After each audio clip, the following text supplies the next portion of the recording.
Hi all, this is Muskan and my group mates Rudra, Harpreet, Jaskamal, and we are gonna be your tour guides and take you on the tour of the information, innovation, diffusion theory world and help you learn all about what the theory is. So tighten your seatbelts and get on the train.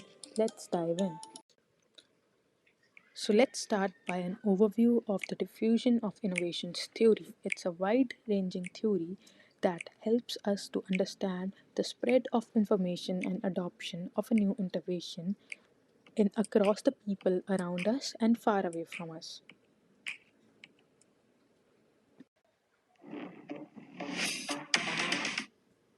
All of this started in the year 1962 when diffusion of innovations theory was first developed out of the agriculture sector. I know you all must be wondering how from the agriculture sector. Scientist Everett Rogers observed farmers and noticed the differences between and at what rate they adopt new technologies. He observed all of this and implemented his own personal knowledge and discovered what is today known as the information diffusion theory. And this innovation is used around the world and is adopted today in the birth controls as well as the electric cars and much more. For those of you who are still wondering what is innovation of diffusion theory, Muskan, let me give you a simpler definition of the theory. So, the innovations, when are communicated through channels over time to members of a social system, innovation of diffusion theory is born. Even though the world of innovation and information theory is so big, we are gonna just unpack a few key elements of it. So, now what is innovation? An idea, picture, or object that is perceived as new by individual or other unit of adoption is defined as innovation by Sir Everett Rogers. So, since now we know what an interesting topic innovations is, does this question arise in your mind? How is innovation adopted? Well, when I read this topic for the first time, I had the question in my mind, and now we need to find the solution to this question. So, let's think, what should we do? Well, I can think of one solution to this problem. We'll have to go 70 years down the lane and sit in the time machines and dive into the history of the theory. Let's look into the history of the theory. Work with me. So, before diving deep into the topic, let me just introduce you to the concept of meta analysis, not the usual Mark Zuckerberg, Instagram, and WhatsApp meta, my friends. It is meta analysis. It identifies as an important consistencies in previous research findings on a specific issue and systematically integrates them into a fuller understanding. So, in easier words, meta analysis is when we collect some previously researched data and then understand it in such a way so that we are able to integrate it into our own research and form a new innovation through it. Communication channels are the second key elements in the information diffusion theory world. We all know what communication is. Well, right now, some of you are still communicating in mellow voices and annoying the professor. So, we know what communication is. What are communication channels? Communication channels are the modes or methods through which communication occurs. These are the ways in which messages get from one person to another. There are two major communication channels. One is mass media, and the second one is interpersonal channels. Mass media is the channel through which information from one person or an organization gets transmitted to a group or a large group of people, a large number of people. The examples would be newspapers, televisions, YouTube, and social media sites. Well, now you large class is getting information from a YouTube channel. This is a mass media channel. Interpersonal channels is when people communicate face to face. Until now, we have discussed the two key elements of the innovation diffusion theory world. Now it's the time to discuss the third key element, which is time itself. The time includes three categories to it. The first one is the time taken to move from one innovation to learn another innovation. And in this time, people get persuaded and learn about the theory. The second one is the time taken or the degree of time taken by people, that is the lateness or earliness in the adoption of the theory. And the third one is the time it takes for a whole social sector to get known to the theory.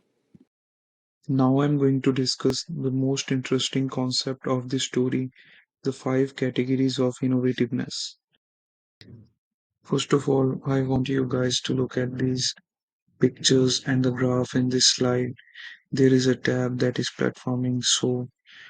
In this graph, we can see that there are some innovations which start from a low point and then get to a high point at a plateau or the peak level, and then they start to disappear again. So these innovations would be old type cameras, old type of televisions, DVDs, telephones.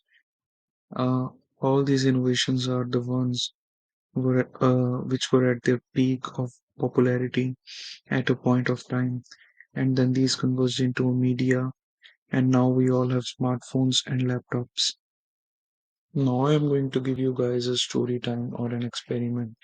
So let's consider that there's a pineapple store opening in an innovation theory world. So as we can see that there is a lineup of people in front of store on the first day of the store opening. So what do we call these people? These people are the early innovators that came on the store opening just to get their hands on the new products that's launched in the market. So this is shown in the cohort chart that these people are only 2.5%. Now this is the week two after the pineapple store opening. So in this week we can see that there are some people in front of the pineapple store that are discussing that why there was a lineup in front of the store last week. So these people are the ones who get their hands on the product when it's in its testing period.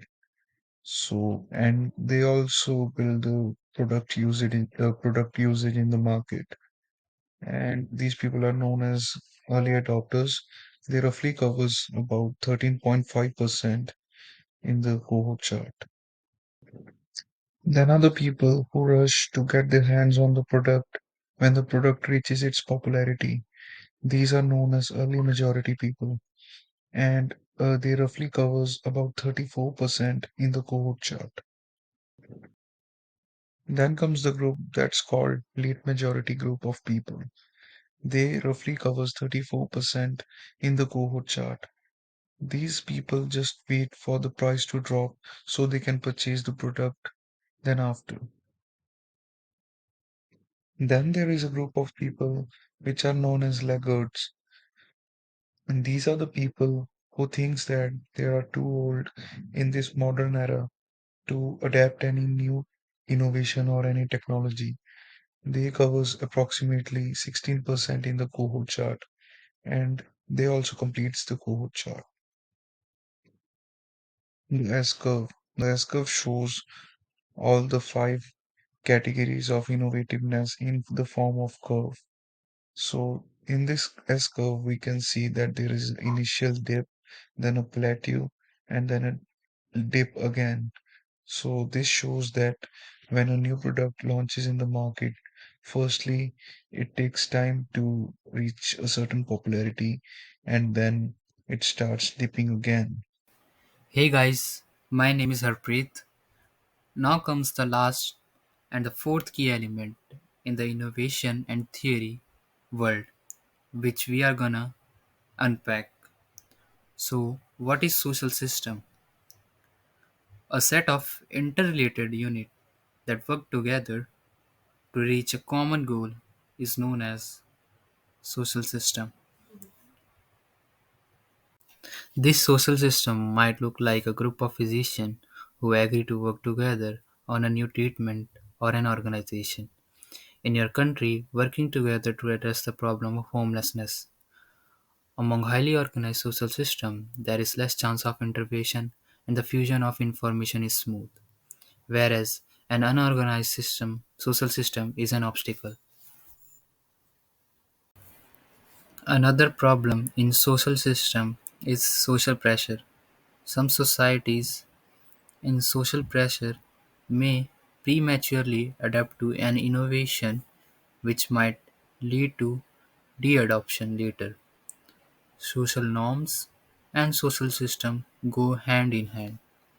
Social system and social norms together influence the adoption of innovation by the people living together in social system.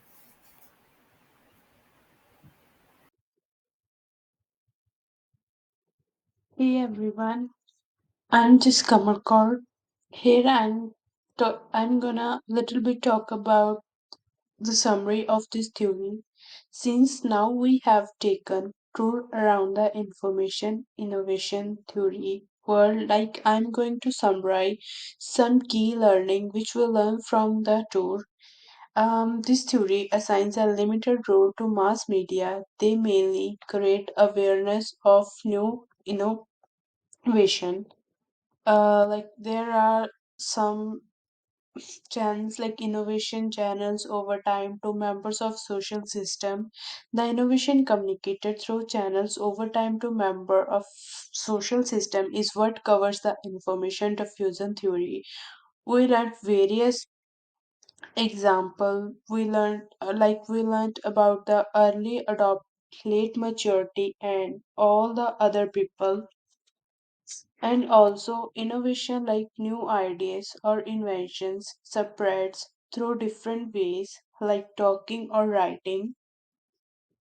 So in last I want to say that it's this there are some important key which we can learn from this theory. So thanks for listening to us. Goodbye. Hope that you have learned all about the information innovation diffusion theory through our video. Thanks.